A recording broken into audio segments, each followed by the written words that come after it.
സ്ത്രീകൾക്ക് sexual feelings വരും. ഓവുലേഷന്റെ time ഒക്കെ ആകുമ്പോൾ നമുക്ക് നല്ല സെക്ഷൽ ഫീലിങ്സ് വരും. ആരെങ്കിലും കിട്ടിയാൽ മതി എന്നൊക്കെ തോന്നും നമുക്ക്. സത്യമായിട്ട് ഞാൻ പറഞ്ഞത്, ഇതൊന്നും ആരും പറയൂല. എനിക്ക് ചോദിക്കാനുള്ളത് പറഞ്ഞ വ്യക്തിയോടല്ല, അതിലുപരിയായിട്ട് ഇതുപോലെ വിവരമില്ലാത്ത ആൾക്കാരെയൊക്കെ പിടിച്ചിരുത്തി ഇന്റർവ്യൂ ചെയ്തിട്ട് അവർ പറയുന്ന വിവരക്കേടൊക്കെ പൊട്ടത്തരാന്ന് അറിഞ്ഞിട്ടും സോഷ്യൽ മീഡിയയിൽ അപ്ലോഡ് ചെയ്ത വ്യക്തിയോടാണ്. നിങ്ങൾക്ക് കുറച്ചെങ്കിലും സമൂഹത്തോട് ഒരു കമ്മിറ്റ്മെന്റ് ഉണ്ടായിരുന്നെങ്കിൽ നിങ്ങളിത് ചെയ്യില്ലായിരുന്നു. വേറെ ഒന്നും കൊണ്ടല്ല, നിങ്ങൾക്കറിയാലോ ഇന്ന് സോഷ്യൽ മീഡിയ യൂസ് ചെയ്യുന്നത് മുതിർന്നവർ മാത്രമല്ല, അതിൽ കുട്ടികളും ഉണ്ടെന്നുള്ളത്. കുട്ടികൾ ഇതേക്കുറിച്ച് കേൾക്കുന്ന സമയത്ത് സ്ത്രീകളെക്കുറിച്ച് ഉണ്ടാകുന്ന ധാരണയെക്കുറിച്ച് നിങ്ങൾ ചിന്തിച്ചിട്ടുണ്ടോ? ഇനി ശ്രീലക്ഷ്മിയോട് എനിക്ക് പറയാനുള്ളത്, നിങ്ങളൊരു കാര്യം മനസ്സിലാക്കണം. ഈ സെക്ഷൽ ഡിസയറും സെക്ഷൽ ബിഹേവിയറും രണ്ടും രണ്ടാണ്. നിങ്ങൾ പറഞ്ഞ പോലെ സ്ത്രീകൾക്ക് ഓവുലേഷൻ്റെ സമയത്ത് ഈ ലൈംഗികതയോടുള്ള താല്പര്യം വർദ്ധിക്കാനുള്ള സാധ്യതയുണ്ട്.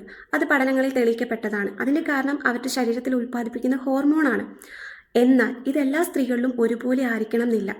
ഏതൊരു വ്യക്തിയാണെങ്കിലും, അത് സ്ത്രീ ആണെങ്കിലും പുരുഷനാണെങ്കിലും, ലൈംഗികതയോടുള്ള താല്പര്യം എന്ന് പറയുന്നത് പല കാര്യങ്ങളുമായിട്ട് ബന്ധപ്പെട്ടിരിക്കുന്നതാണ്. ഉദാഹരണം പറയുകയാണെങ്കിൽ ഞാൻ ഈ പറഞ്ഞ പോലെ ഹോർമോൺ, അതിലുപരിയായിട്ട് അവരുടെ പ്രായം, മാനസികാവസ്ഥ. ഇപ്പോൾ പറയുകയാണെങ്കിൽ നല്ല പോലെ സ്ട്രെസ്സും ആങ്സൈറ്റിയും ഡിപ്രഷനിലൊക്കെയുള്ള സ്ത്രീകൾക്ക് ചിലപ്പോൾ അതിനോട് താല്പര്യമേ ഉണ്ടാവണമെന്നില്ല.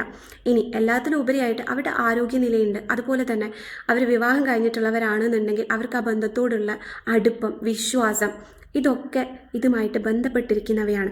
ഇനി ഇതിലെല്ലാം പ്രധാനപ്പെട്ട ഒന്നുണ്ട്. അതെന്താ അറിയോ? ഒരു വ്യക്തിയുടെ സംസ്കാരവും അതുപോലെ തന്നെ അടിസ്ഥാനപരമായിട്ടുള്ള സ്വഭാവം. ഈ അവസാനം പറഞ്ഞ കാര്യം ഒരു വ്യക്തിക്കുണ്ടെങ്കിൽ നിങ്ങൾ പറയുന്ന പോലെ ആരെങ്കിലും കിട്ടിയാൽ മതി എന്നുള്ള തോന്നൽ ഉണ്ടാവില്ല. അപ്പം നിങ്ങളെക്കുറിച്ചാണ് പറഞ്ഞതെങ്കിൽ ഓക്കെ, അല്ലാതെ സ്ത്രീകളെക്കുറിച്ച് ജനറലൈസ് ചെയ്ത് സംസാരിച്ചതുകൊണ്ട് മാത്രമാണ് ഞാൻ ഇതിനെതിരെ പ്രതികരിച്ചിട്ടുള്ളത്.